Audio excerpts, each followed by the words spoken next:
So the story starts mid-air, perhaps a little bit of turbulence, and you feel you really need to pee. And of course, on this flight, the seatbelt sign, it seems to be constantly on. And now you're at a point where you just know you're going to wet yourself. And despite the cabin crew protests, you just about make it to the toilet in time.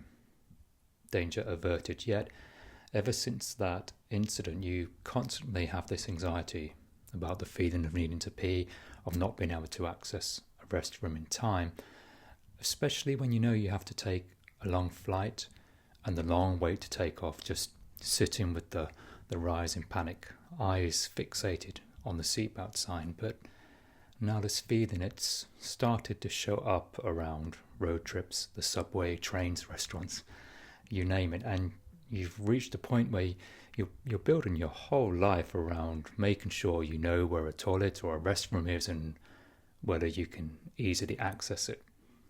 And you've even gone as far as dehydrating yourself to avoid a full bladder. It's exhausting, and it's taken a toll on your physical and mental health. And you might be saying to yourself, this is such a silly issue. Other people have bigger problems, right? But it's slowly taken over your life, restricting your activities, what you do, where you go, making your world just a little bit smaller. And now all you want is to get back to the person you were before this began. Now what you're experiencing, it's not just some silly fear, and you're certainly not alone in this.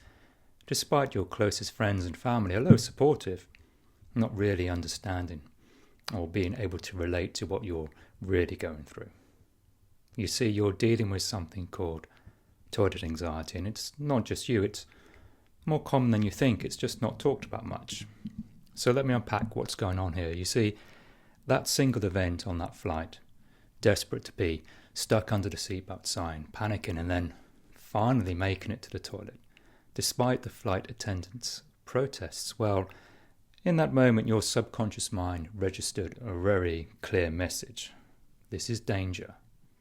And here's the thing. Your subconscious nervous system, it doesn't care whether that message was logical or not. It felt intense. It felt urgent. And it got stored away as a survival program. And from that point on, your subconscious has been working overtime to keep you safe by trying to avoid anything that even vaguely resembles that trapped, that helpless feeling. And this is so hard to shift because we're dealing with a subconscious belief. It's not a conscious one. You know, logically and rationally, you know you're probably going to be fine, and perhaps you've never had an actual accident. Yet your body still floods with stress hormones the moment you feel uncertainty around bathroom access. And this isn't because you're weak or irrational.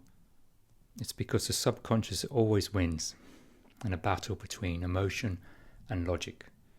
And what you're doing now, the mapping out toilet locations, dehydrating yourself, overthinking every journey, these are coping mechanisms and not solutions, and while they might feel helpful in the moment and give you a sense of control, they actually reinforce the belief that you're in danger if a toilet isn't nearby. And so this loop, it continues. The fear gets stronger, the restrictions grow, and your world gets smaller. So how do you get back to the old you? Well, that version of you before the flight is still in there, but you need to remove the fear at the subconscious level and not just attempt to manage it with the practical, logical steps you've already been doing. And this is exactly what I help you to do. We work together to uncover where that fear lives, how it took root, and most importantly, how to remove the emotional charge behind it. So let the panic, the worry, and the hypervigilance collapse. And what's left is a quiet confidence in your body and in your ability to handle whatever comes up without overthinking it, which means you get to live your life without restriction, without the fear, without the discomfort, with more spontaneity, more confidence, more of the old normal you.